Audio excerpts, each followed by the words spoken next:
All right. The Art of Collage, Take 2, the Grant Method. This is my studio. I'm going to attempt to um, work on this piece. This is my other collaging partner. His name is Boots. I'm going to attempt to work on this piece. This is a piece I need to do by the end of July. Today's July 22nd, 2017. My goal is to finish this by the end of July. I want to take it from looking like this to looking to more like something like this. These are just ones that were in my bucket. I have a bucket over here. Something like this, or something like this. These are finished. As much as you can call them finished, they're finished. And so there's a lot of things to do to this one. The basic idea is this one goes hand in hand with a story that I wrote. It's an illustration for a story. So I'm going to submit the story with the collage. If you notice, it's 3 Supermans. The name of the story is Superman 3, and the whole gimmick is that there's 3 Supermans. There's an apartment haunted by 3 Supermans, and so this is the illustration. I took it fairly literally, but the vision is basically the Superman in triplicate, so I did a little bit of a drawing here. I'm going to fill the rest of this in with magazine scraps using more like what I call the Rothko technique, the single color contrast technique. I'm not sure what color I'm going to use right now, but part of the joy of this particular method is discovery. So even if you don't use this method specifically, it's still a demonstration of the principle of improvisation, in the moment discovery, that sort of thing. So I don't know that anyone would or should necessarily use this technique, but I do wholeheartedly support the principle that the delight in the process of art is in the moment discovery of what really works, and the value of the art comes not necessarily in any preconceived notion, but in what is in your gut, what is in your core, what makes you, what brings you joy in a particular piece. So, for example, with this one I'm working on, I'm not a figure drawer. That is not my strong suit. I would never even pretend to try to teach anyone how to do that. I do wish I was better, and I keep practicing to try to get better, but these look pretty rough, but I like them. They're not great. I would never present these as great models of figure drawing of pictures of Superman, but I like them. I like a nice, really thick line, really chaotic line. I like chaos. Big fan of chaos, clearly. The aesthetics of chaos. So I like kind of a wild, expressionistic line, I guess is what you would call it. And I like mistakes. And so the central principle is that you make a mistake and cover over it, and you get layers and layers and layers. And so I started drawing the 3 Supermans, and I made a mistake on this one, but I kind of liked it. It was weirdly monstrous.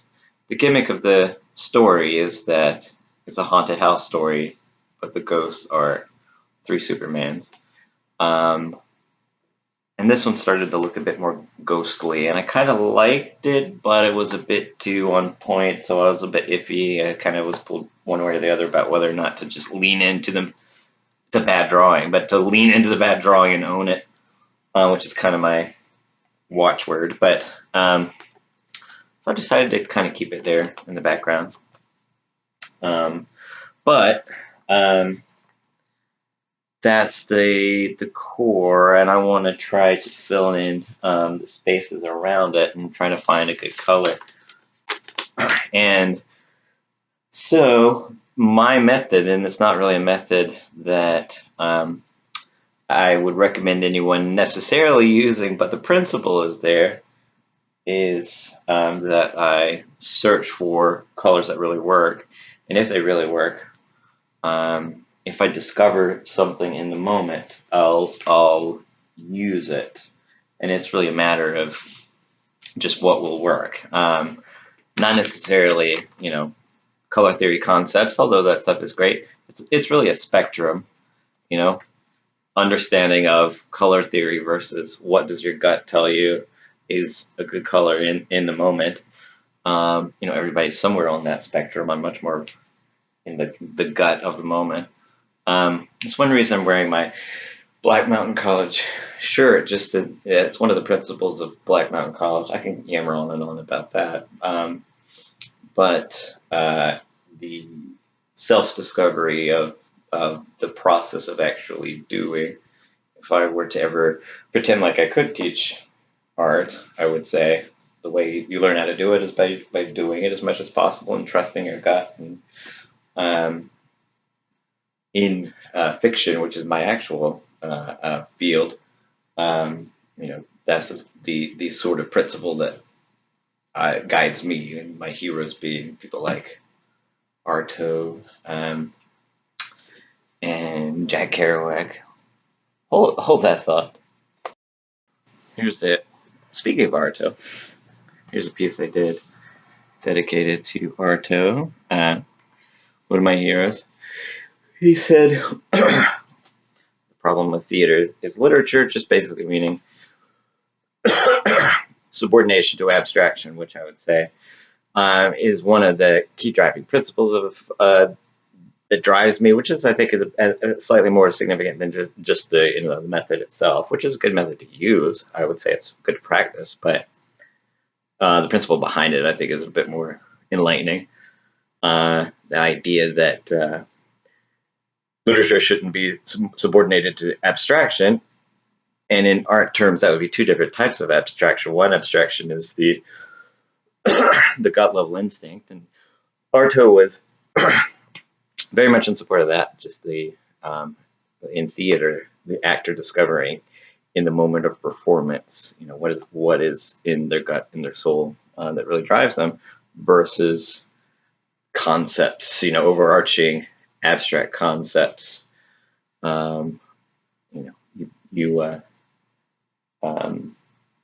You don't play justice, you play anger, that sort of thing.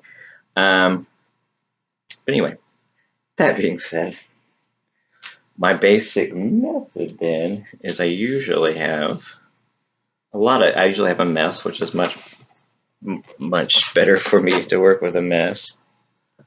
I have a lot of different works in progress going. At the same time, I have my bucket down here. I have all my stuff in my bucket. And I get a magazine or two to leaf through. And depending on what I'm looking for, I don't tend to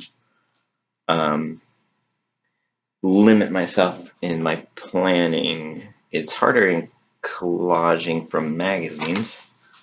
I have this National Geographic, which is one of the best. If you want really specific recommendations for this specific type of collaging, I can give those. But you want nature magazines, big picture magazines, and you can get them at the Aiken Library. That's where I get a lot of them, but for free. But you want big picture magazines with lots of big splashes of color or really, texture and that sort of thing. So usually what I'm looking for is either I don't have necessarily a picture in mind because that makes it harder to find. I don't necessarily have a preconceived notion.